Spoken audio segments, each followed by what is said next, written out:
দিনাজপুরের সীমান্তবর্তী হিলি হাকিমপুর এলাকার শহীদ মুক্তিযোদ্ধা ও ভারতীয় মিত্রবাহিনীর আত্মত্যাগের স্মরণে নির্মিত স্মৃতিস্তম্ভ সম্মুখ সমর শুধু রক্ষণাবেক্ষণের অভাবেই নয়, চরম অবহেলা ও অরক্ষিত অবস্থায় ধ্বংসের দ্বারপ্রান্তে উপনীত হয়েছে পবিত্র স্থানটি। প্রতিনিয়ত চুরি হচ্ছে মূল্যবান জিনিসপত্র।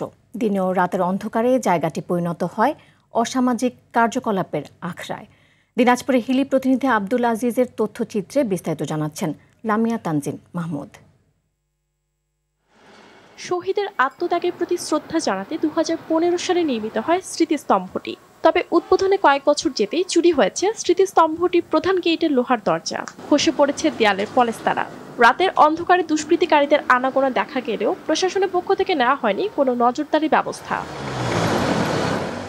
চত্বর জুড়ে আবর্জনা এবং আগাছার জঙ্গল তৈরি হওয়ায় মর্যাদা হারাচ্ছে পবিত্র স্থানটি।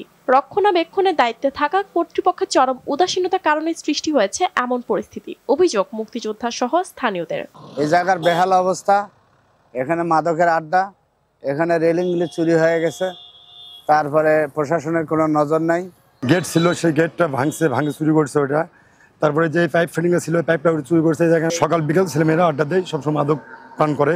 আমাদের পরবর্তী প্রজন্ম যেন এখানে আসে, স্বাধীনতা যুদ্ধের শহীদদেরকে স্মরণ করতে পারে, সেটার একটা ব্যবস্থা করে দেওয়া। এখানে 345 জন মুক্তিযোদ্ধা সহ মিত্রবাহিনীর অনেকেই শহীদ হয়েছিলেন। তাদের সেই স্মৃতিটাকে ধরে রাখার জন্য আপনার এখানে একটা সম্মুখ সমর স্মৃতিস্তম্ভ নির্মাণ করা হয়েছিল।